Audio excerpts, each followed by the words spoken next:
going right back to the very early days. You were in the Australian production of Jesus Christ Superstar. What are your memories of those days? Well, with the tragic, events of Stevie Wright passing away, a lot of the memories are of him. Yeah. Because he was in it too. And,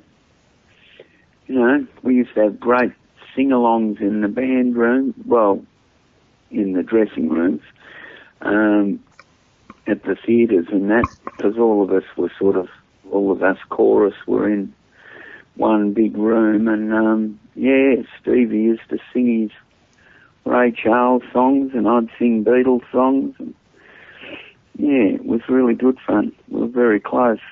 Yeah. All of us in there. Working from that, were you at any point looking for a career in musical theatre, or was it always going to be a musician's life for you? Well, Superstar was funny. I suppose it was the same with the Hair People too. It was basically a lot of rock and roll musicians auditioning for the show because, it gave you the chance to actually earn a wage, which nobody had ever encountered before. And, was exciting. So I think on the whole they generally got singers and tried to teach us how to act rather than got actors who can sing, because I think it's easier the way they did it. Yeah. They had a lot of real actors in the show. They had Reg Livermore and Arthur Digdon and people like that. But, John English and Trevor White and all those guys in the lead roles, they got quite good at acting. But they retained their rock and roll voices, which was so needed, So I just, I was 21 or something. No, I was 20, and me and a lot of friends of ours from Melbourne just jumped in a combi van and went to Sydney just for adventure, and ended up staying in a caravan park. And one day I saw the audition notice in the paper and went along, and that was it. Now, the Ferrets came together basically out of some associations you made in that production. That's right, isn't it? Yeah. Well, the bass player in the band, there was a 40-piece orchestra for that show, and the central part of it, there was a string section in one room, cosseted away with microphones in it, and a brass section in another room, and in the middle was like this 10-piece rock band that were pretty incredible, and two of them were from that band Tully. Yep. That was a famous band, and that's Michael Carlos and Ken Firth, and Ken Firth was the bass player in the orchestra pit, and also a Beatles fanatic, and we just sort of clicked, and it's basically him and I that started the Ferrets, I suppose. But just prior to that, I just realised the other day you were briefly a member of Buster Brown too. That was in between Superstar and the Ferrets. We were sort of working on the Ferrets tracks to get together a demo, and Buster Brown had like the only female manager at the time. Her name was Karen Sullivan, and she's married to the big goose, Barry Sullivan. Oh, right. And she asked the three of us, it was myself, Dave Springfield, the other guitarist from the Ferrets, and Ken Firth, to join up with Angry and Dallas Royal Digger, the drummer. So we were in the last Buster Brown lineup for a few months, but we did a trip to Perth, and that can be the undoing of back in the 70s. That was like the other side of the world, and it only takes a couple of truck breakdowns and a couple of scandals, and everything's stuffed, and the band broke up over there. Yeah. And some of them, Angry came back with Digger, the drummer, and formed Rose Tattoo. And eventually the rest of us got back here and formed the Ferrets. Yeah. So, how did Ian Meldrum's involvement in the Ferrets come about? Well, one of the things we managed to get was this, when Triple J was called Double J, they had this program called Fresh Cream where it was like a competition where if they liked your songs, you got 8 hours recording time. And they liked our songs. We were living in Sydney then, and so we went into the ABC studios and did this demo, which came out really well. And I thought, right, who am I going to approach with this? So I just thought, for a start, we moved back to Melbourne, and then I just thought, right, Molly Meldrum is a St Kilda supporter. He produced the real thing, which is, one of my favourites, and he's a Beatles fanatic. So that was it. I took it to him. And played it to him in the studios at Channel 2, and he one of the tracks, Just Like the Stars, when he heard that, he started crying, and I thought, God, what's going on here? Like, I'm 20 years old just trying to walk a demo tape. And, but it really reminded him of a friend of his who had just died. I can't remember who it was, but he just loved all the tracks anyhow. And so he was on the phone to Michael Gudinski very quickly and said, I've got the next Beatles and let's get onto it. Now, the history books have it that he spent an extraordinary amount of time in the production of that album, to the point that he was credited as Will He Ever Finish on the liner notes. Do you have any specific memories of certain instances where you felt he was just being too much of a perfectionist? No, I think the only thing that got us, that pissed us off was I loved everything he did in the studio. It was absolute, I think he's the best producer I've ever met by a mile. No, a lot of the delay was because, he was the head of Countdown, the public face of Countdown, and he didn't like us, he wanted to be there when all the major things were happening, but he was going to England every, couple of weeks to interview Elton John or, all these people, important overseas people. So we just, there was a lot of waiting time in between. But our engineer, Tony Cohen, who's a great friend of mine, who's, quite a legendary engineer, he had the key to Armstrong's, the best recording studio in Australia.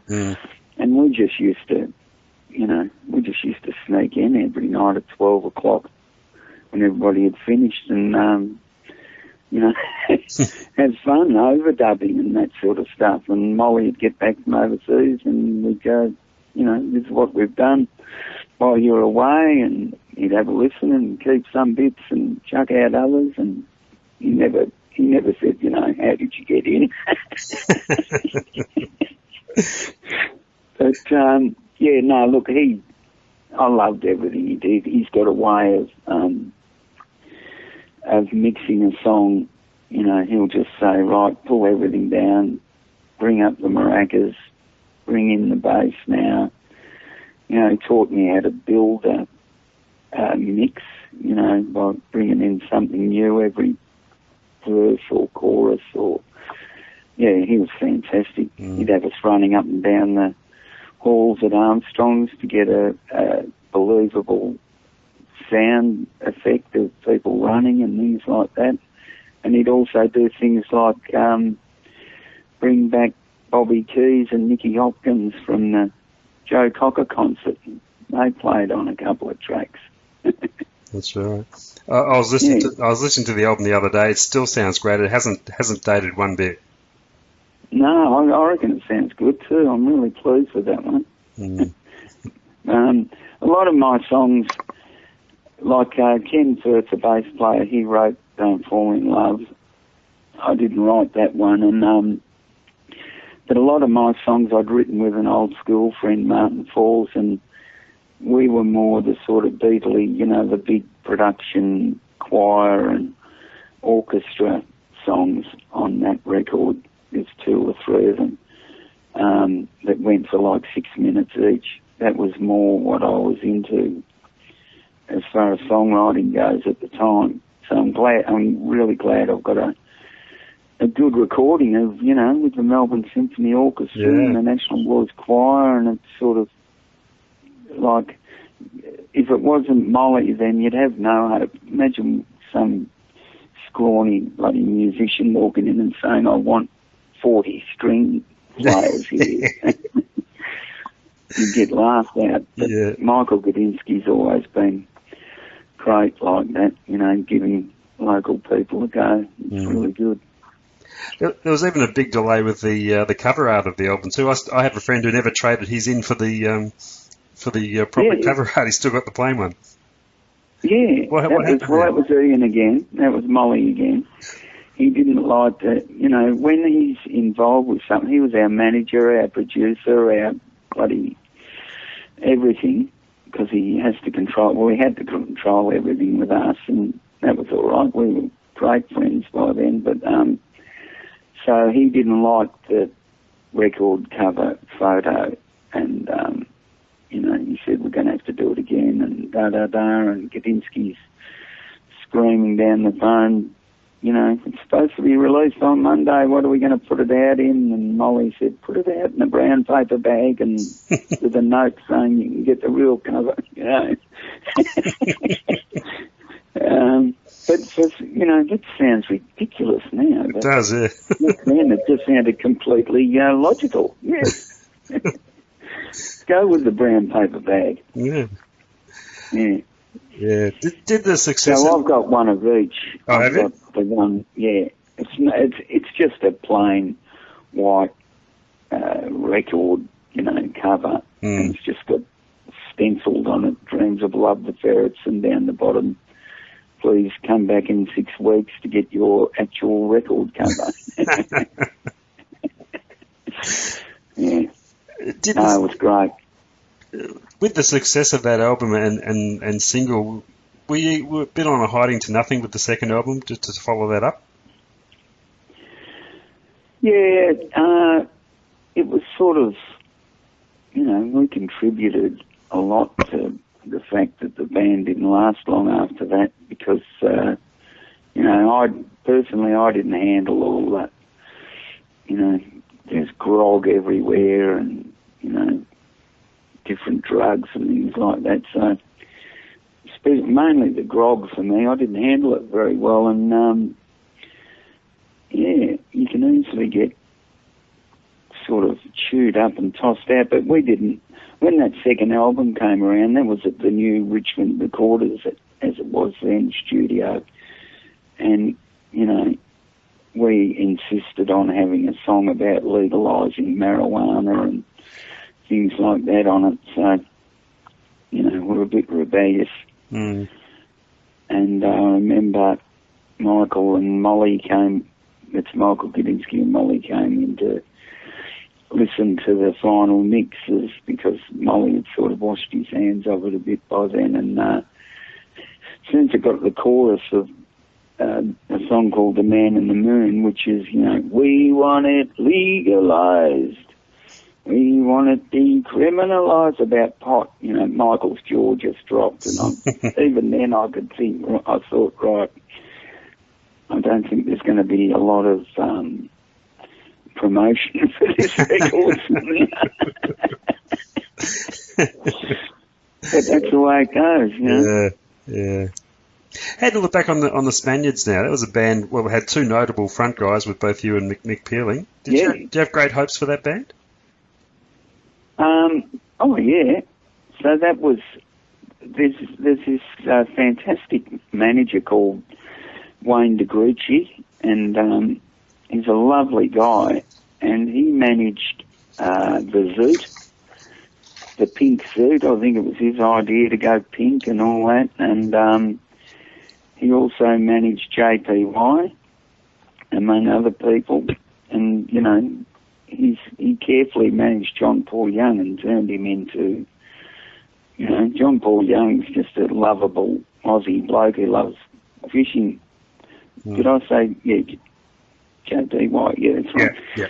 But sort of Wayne DeGrucci turned him into a, you know, mega pop star.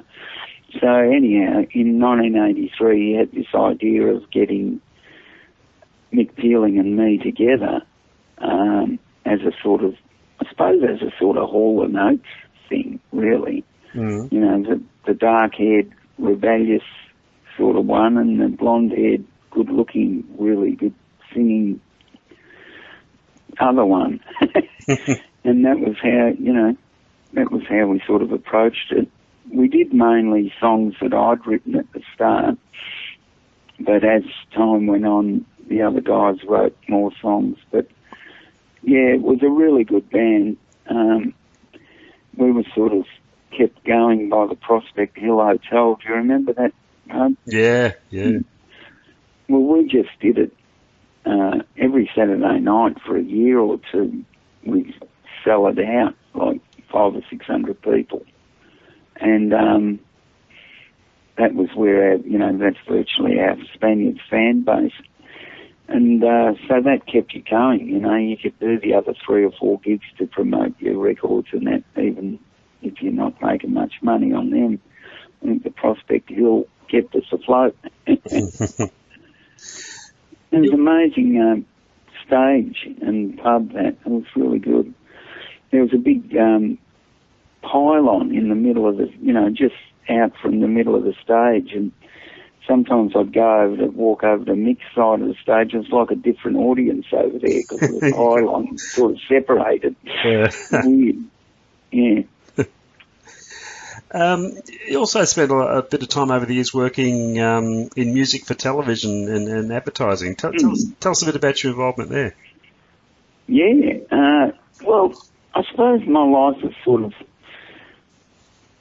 you know, I've just sort of let it take me where it goes. I've had a fantastic marriage for 45 years and got 2 lovely kids, and that's the main thing out of it. But as far as work and that, I've just sort of gone where the wind blows. And one day I'd met Andrew Duffield from the Models, the keyboard player, and we'd become a bit friendly, and he had quite a big advertising music production house going with a partner of his, and they asked me to come and do 7-Eleven wanted a version of It Don't Come Easy, oh, yeah, you know, by Ringo. And I got to the studio, and Andrew had played a gig the night before with the Models at the Jump Club, and he'd left all his keyboards there. So suddenly all we had was my guitars, and they had to, you know, I did about 16 tracks of acoustic and electric guitars, and that basically became the ad. And it's like Don't Fall in Love, you know. It's a #1 single, but there's no snare on it because the drummer forgot his snare that night. And it gave it a really, you know, original sound, no snare.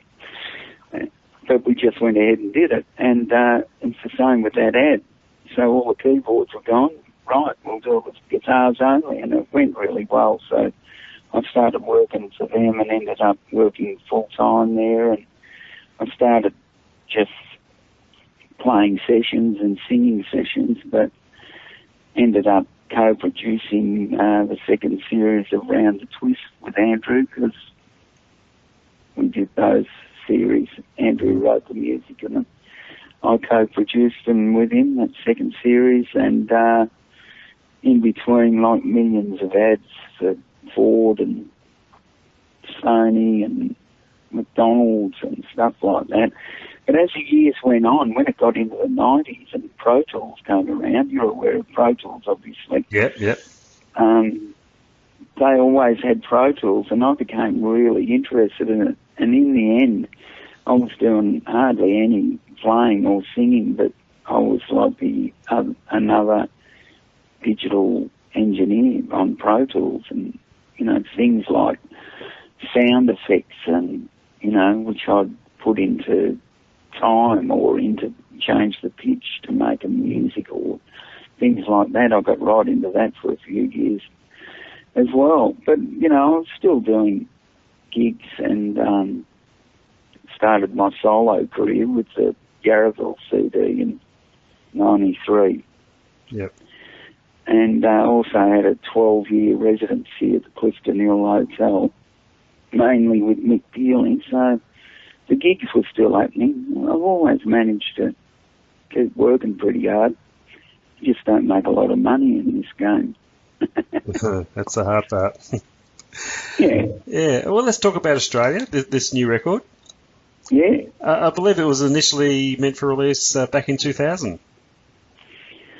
Yeah, one of the great things about working at Andrew and his partner Phil's studio was it had, it was a state-of-the-art studio, and we'd finish our ad work, and I was just free to use the studio and, after hours. And so I spent a long time doing those, that CD, Yarraville, and the next one, Victoria, but I wouldn't have been able to do them if I hadn't been allowed to just use their studio. And then, of course, all the people that they get in, they'd get people like Ross Hannaford and, really good old sort of ex-pop stars and that in to do sessions. And sometimes they'd play on my stuff as well. So it worked out really well. But Australia, yeah, that was due to be done in 2000, but I had it in the can. But when you're producing and performing your own records, you start running around in circles and up your own bum sort of thing, It's very hard to finish tracks when you haven't got a producer saying, right, it's finished tomorrow, So I did have the album, but I didn't have the will to, get out there and promote it and teach a live band how to play them and things like that. Yeah. So it faded, and I sort of forgot about it. But then, a couple of years ago, I decided it's time I do Australia, and I actually used the song called Amnesia, which is on the album, is one of those 2000 tracks. It's the only one I used from the original recordings. And you can sort of tell when you hear it, because the rest of the Australia album is done, just recorded in my lounge room, which I'm sort of in my dining area, which I'm looking at, and with no real frills. But that track, Amnesia, it's got all these fantastic effects and delays, and you can tell it's done in a different studio, I reckon. But yeah, it's really good. The rest of it was just recorded in my lounge room over the last couple of years. So the rest of the songs that were meant for the original release back in 2000, are there any plans to do anything with those? Yeah, I'm going to put at least one of them on the next album, which will be either called Southern Hemisphere or Earth or something, because I've gone Yarraville, Victoria, Australia. I don't know where to go from there, John. Yeah, Southern Hemisphere sounds good. I like that. Do you like Southern Hemisphere? Yeah. I'd love to go there before I went to Earth. Yeah, I think so. Yeah. But no, I've probably, it'll be mainly new songs. Like a few of the ones on Australia are from 1969, and the first track, We're Everywhere, which goes for 12 minutes, it's like a mini opera. It is. It was written in 69, and it's one of those batch of songs that the orchestral songs on the Ferrets album, the Dreams of a Love album, written around that time. And it just took me, 45 years to record it, that's all. nothing wrong with that.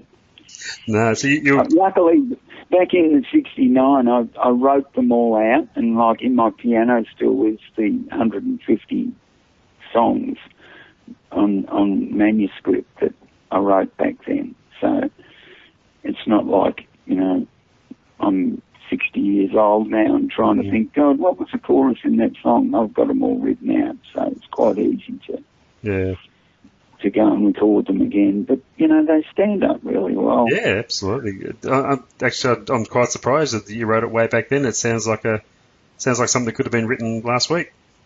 Yeah. Oh, that's good. Thanks a lot. That's really great. So obviously you're an ambitious young songwriter back in the day, trying to write that major epic type thing. Yeah, well, nobody knew how to take us. The guy I wrote the songs with, Martin Falls, is still a really good friend of mine, and we still write songs, but we were like a long-haired acoustic duo in 1969 and 70, and nobody knew. We actually did that TV show Happening 70. Oh, yeah. Roski Wiley, and a couple of gigs, one at Q Club and that, but, you've got Fraternity and all these sort of hard rockin' bands, and then suddenly you've got these two long-haired guys playing 7-minute songs that are like little mini operas. So, yeah, I don't think, and especially back in those times, there's no way you could hire one violin player, let alone 40. Like we were playing for $5 a night at, do you remember New Faces and that judge Jeff Brooks? Yeah, Jeff Brooks. Yeah. Yeah, well, he had a restaurant in town called the Jeff Brooks Steak Cave. Mm-hmm. And Martin and I played there for a while for $5 each a night. And we played for like 3 or 4 hours. But apart from that, and there was a folk venue in Armidale called the Green Man. Green Man, yeah. We played there a bit. Apart from that, there wasn't really anywhere for us to go. So that's why we ended up jumping in the combi and going to Sydney. Now, you mentioned you recorded this at home, which obviously would have many advantages in terms of cost and general comfort of being in familiar surrounds. Yeah. Any disadvantages at all? Any distractions? Well, that's the thing. I love distractions. So I'm completely the opposite to... If you've got a textbook on how to run a recording studio and soundproofing and different mics and stopping bleed from getting through and all that, I'm just like the opposite. So if a dog barks or, I've got you can hear some birds on it from the backyard, I don't tell people to, if I'm doing a vocal, I'll say just keep your voice down or something, but yeah, it's just in an open space, and I like recording like that because every time something happens unexpectedly, it's nearly always musical. It's quite weird. It's like when you watch an old film, but you've got The Who or something. You've got the sound turned down, and some rock band on instead. It's like the music still fits the. I don't know if you ever did that. The movie, Yeah. It's very strange.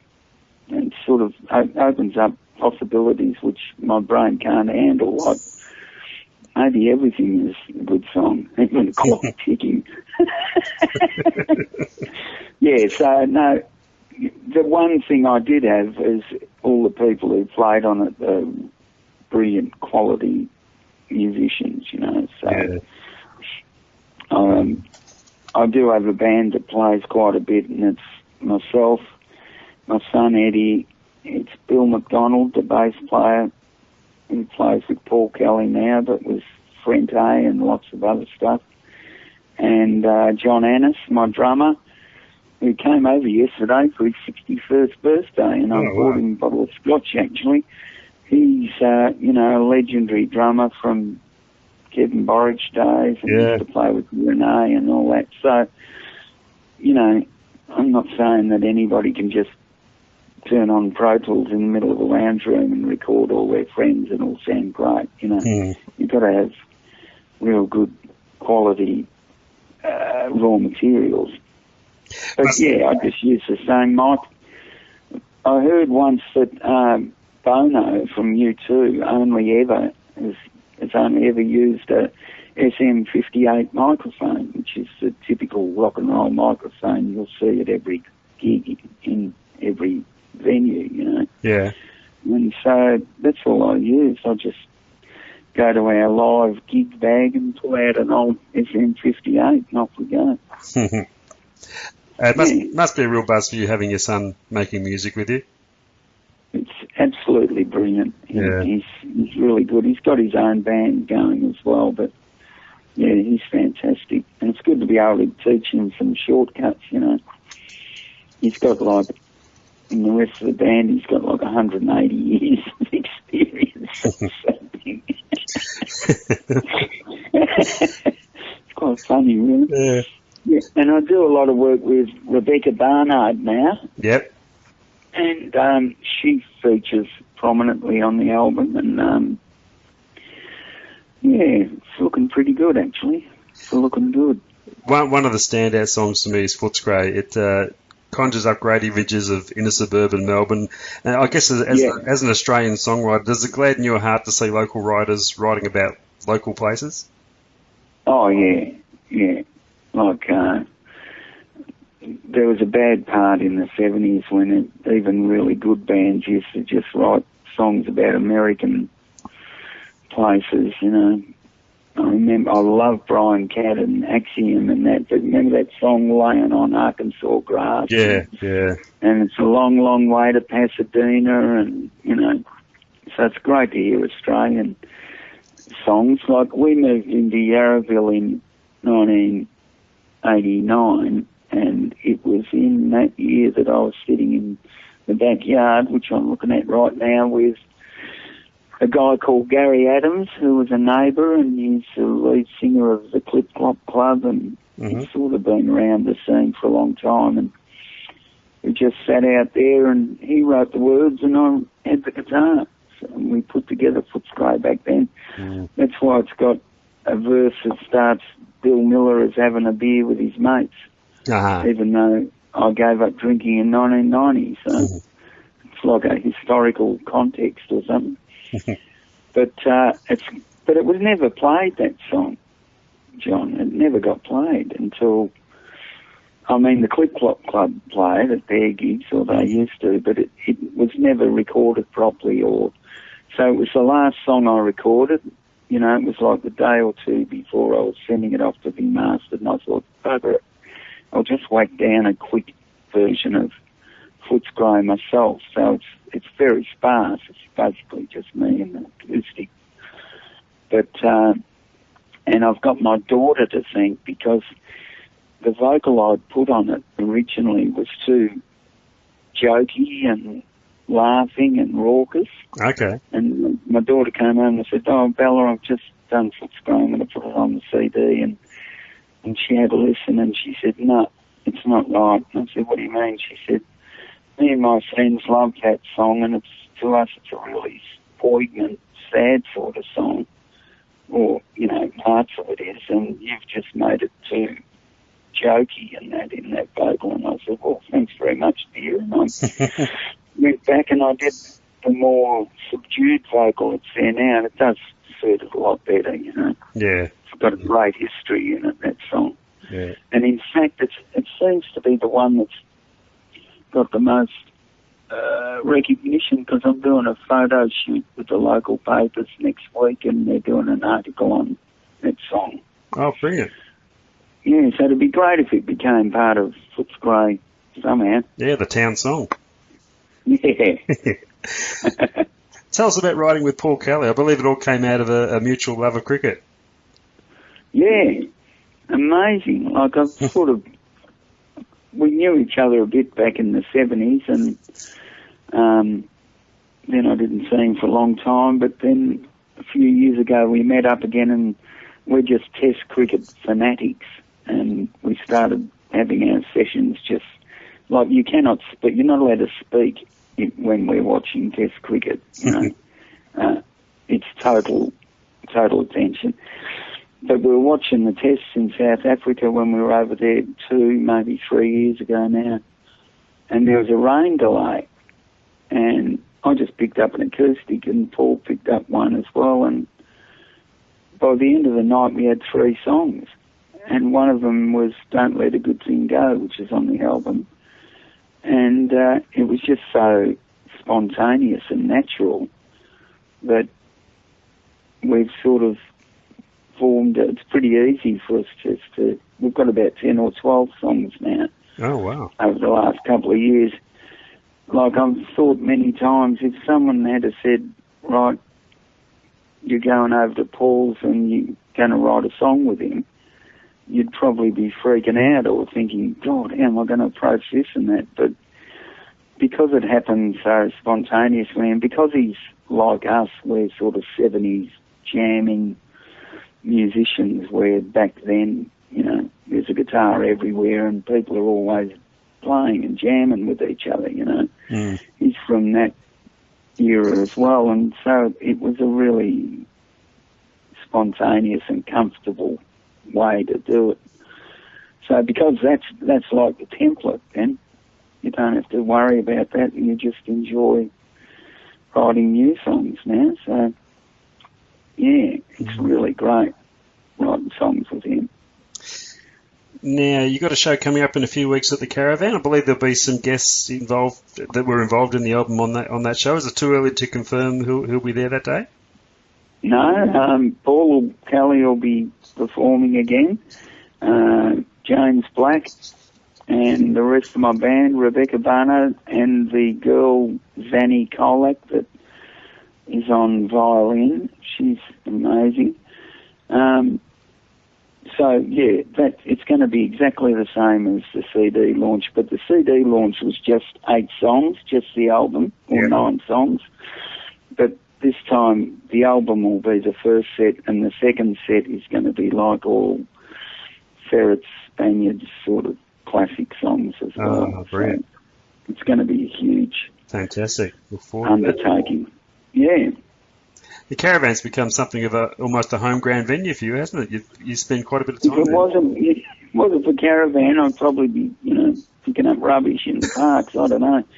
No, they've been a godsend, because that's where Rebecca and I do our choir gigs as well. So they've gone berserk, those gigs.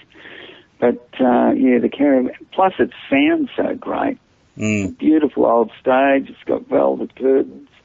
It's just perfect. People are really nice. Yeah, it's a great room. It really is. Hey, before I let you go, now something totally unrelated to music I want to ask you about. A series of videos that you did revisiting all the old traditional VFL grounds. I love those. What brought around the grounds? Yeah. Oh, that's great.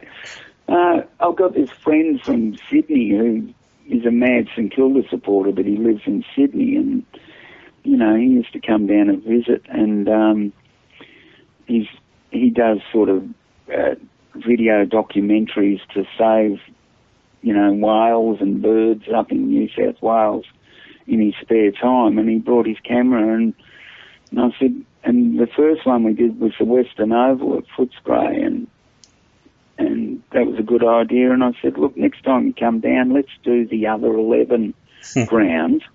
We worked out a plan, 6 each day, and a route. We did Geelong and Windy Hill, and then we did the East grounds and the city grounds the second day. So we did it over 2 days, and it's worked out. And I took my lovely old dog, Jedi, who's passed away. So he's sort of like my offsider. I sort of talked to him during the interviews and during that. Yeah, so like I went to all those grounds.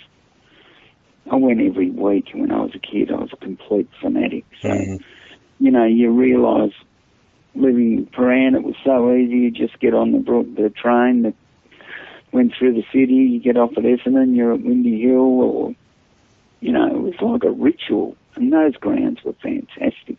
Like the Brunswick Street Oval, the old Fitzroy ground.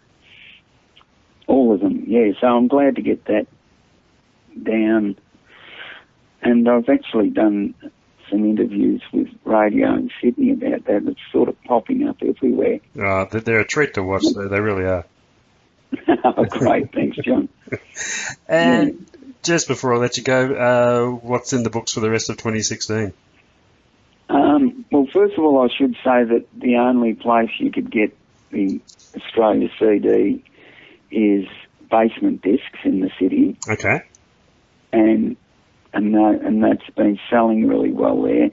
And also there's a few at Readings in Carlton, but mainly Basement Discs. And 2016, I'm going to record Southern Hemisphere and watch the Saints get back into the finals. And see if I can get away with not having a job for another year. Oh, no. I'll work hard. Don't worry about that. Yeah. Fantastic. Congratulations, Bill. It's a fantastic record. And, we look forward to the next instalment, Southern Hemisphere. Great. Thanks a lot, John. Good on you. Treat talking to you, Billy. Cheers, mate.